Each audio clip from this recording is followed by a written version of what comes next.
Well, now we'll turn our attention to a new surgery to correct neck pain. Many times doctors won't operate on neck and back injuries because of the risk to the spine during surgery. A local doctor tells us about a procedure that he's implemented and how it's made the difference for one of his patients. 19-year-old Brooke Bassett thought her life would never be the same after a car accident. I was in a car accident, and I was sitting at a red light, and I got rear-ended from behind. From that point on, life was one big headache, literally. I couldn't really do much of anything. I was dancing and stuff before, and I had to quit. Brooke had a disc herniation in her neck right here. You can see it because the white space in front of the spinal cord stops right there. So that's a pressure area on her spinal cord. She tried massage, chiropractic, and even injection therapy, but still she was... Constantly I had pain. I was on medicine and stuff for the pain, so... Dr. Robert Nucci suggested a new surgery he's implemented. We make a small incision in her neck, protecting her carotid artery and all the other important structures of her neck. And then we remove the disc herniation with a special probe. Traditionally, Brooke's type of injury would be fixed with a spinal fusion, but... I don't want to do that because Brooke is very young, and she would lose motion in her neck, and it would lead to arthritis later on in her life in other areas.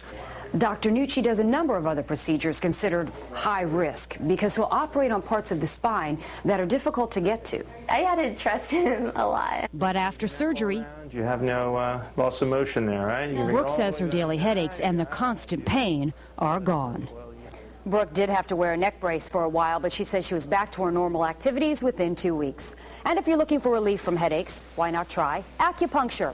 A study of 401 chronic headache sufferers found weekly acupuncture treatments for 3 months resulted in 22 fewer headaches per year, less medication, and fewer doctor visits. When we come back, how USF researchers are looking into the relationship of taking vitamins to slow the progression of Alzheimer's disease.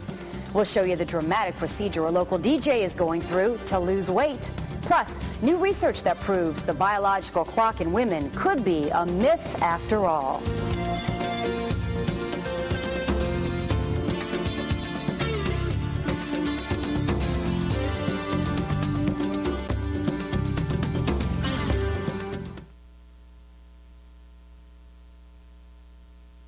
Nucci Medical Center, specializing in spine and orthopedic injuries. Featuring Dr. Nucci, an innovator in the field of spinal surgery. Dedicated to research and long-lasting cures, Dr. Nucci is a board-certified fellowship-trained surgeon who is one of the country's most experienced. Nucci Medical Center's state-of-the-art facility caters to your individual injury, and we specialize in auto accident-related injuries. From surgery to rehab, Nucci Medical Center. Excellence and integrity in medicine. Into the spine. Now.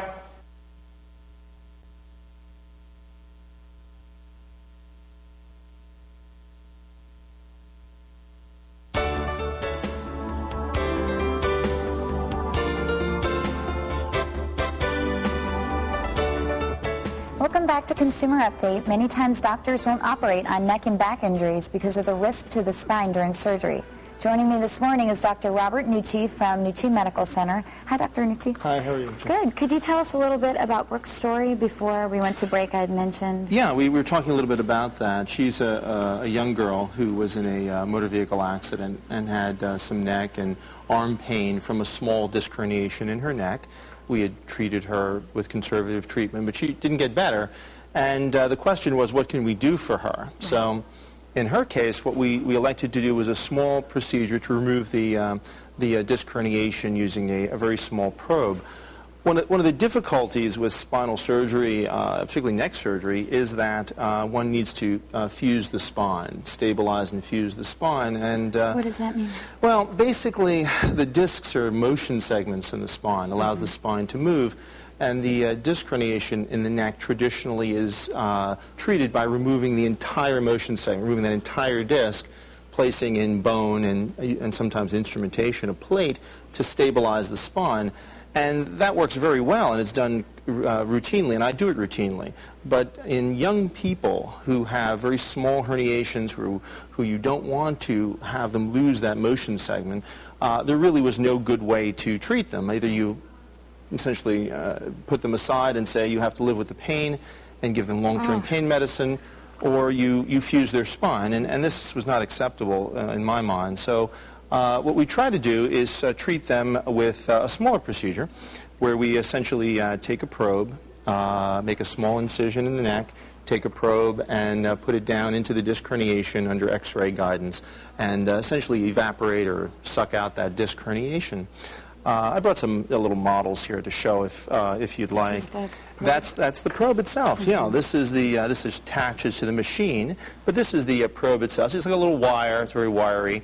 And once one makes a small incision in the neck, one will take that probe and put it into the disc itself and remove the herniation.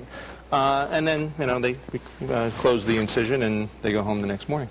The next morning? How long is the recovery process? Usually people are back to light stuff by about a week, 10 days. Oh, so that's not very much. No, it's not terrible for the right person.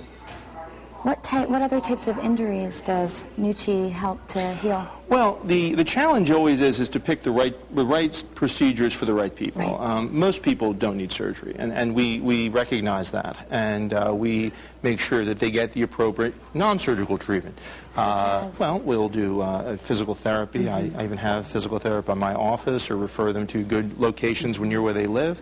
We also certainly can do injections. There is injection therapy, epidural steroid injections and nerve injections to help pain, and we do those at my office. If that fails and they've gone through that and they're still in pain, then we try to pick the procedure that fits them. It's not a knee-jerk response where we just do one thing for everybody. Depending upon their problem, we listen to the patient, depending on what their concerns are. We will pick a procedure, if a procedure is indicated, pick a procedure that will help them. A small one, some people need very large procedures, and we do those also. I know that after a car accident, a main concern for people is their neck and back. How Sure. long would they wait before they would be referred to you or come to... Well, there's a whole different way in which people get into my office. I'm on staff at University Community Hospital in Carrollwood in the ER, and so we'll see patients who are immediately following auto accidents. They'll come to see us. Sometimes they'll be seen by one of our chiropractic associates or a physical therapist who will then refer them to us, or maybe late down the road they come to see us. We'll see them at any time that they feel we need our help, and we'll direct their care based upon where they are in the program. If they're early on, we'll do certain things. If we're later on, we'll do other things. So if someone's been in an accident, sometimes all their injuries won't feel them right away? Absolutely. This is one of the challenges we have. Someone will come in after an accident and complain of neck pain or wrist pain or something else, and that is their main concern. But as time goes on, that fades away. It's no longer bothering them, and other things begin to bother them. And that's why repeat examinations are important by someone who actually knows how to examine them and also knows what to do. What are some of the dangers that you must avoid during spine surgery? Well, there's different areas of the body. There's the neck and mid-back and low back, and each have their own concerns. The neck, of course, has a lot of important structures in there, like the spinal cord and the carotid artery and the jugular vein and so on, the esophagus. These all things, must be protected, and that's the importance of having someone skilled who, does it routinely. That would be very important. Make sure they know what they're doing. But there are ways in which we do surgery to make it safe as possible. Surgery now is much safer than it was 10 years ago or before that, with all the great anesthesia that they have, the special nerve monitoring that we do, and so on. You were telling me before that you dedicate a lot of your time to research. Could you tell us a little bit more about that? That's true, yeah. I mentioned earlier about some people needing cervical fusions and lumbar fusions even, and traditionally what's been done is taking bone graft from the pelvis or taking cadaver bone donated, and that has a certain risk to it, and our job is to reduce the risks as much as possible. And one of the areas of my research is bone substitutes, things that can be used other than bone. And one of the things I've been fortunate enough to work on is a coral plastic composite. Essentially what that is coral, like sea coral, but infiltrated with a bioresorbable plastic. It's called Bioplex. So that can be used for bone graft in the neck particularly, rather than bone from the pelvis, which is painful, or bone from a cadaver, which has its risks too. So this takes the place of it. The body reabsorbs that material and replaces it with its own bone. Wow. So it's a big advance. And there are a lot of other things that we do. There's a lot of areas of research that we go into, clinical research as well as basic science research. That sounds good, though. How can our viewers get more information? Well, certainly they're welcome to contact my office. Happy to hear from anyone. Where is your office? It's on Gun Highway, not far from the Citrus Park Mall. Matter of fact, it's on the same road as the Citrus Park Mall, just east of the Veterans. Okay. Thank you. Okay. Thanks for being here, Dr. Sure, thank Nucci. you. Up next, how you can be the life of your next party.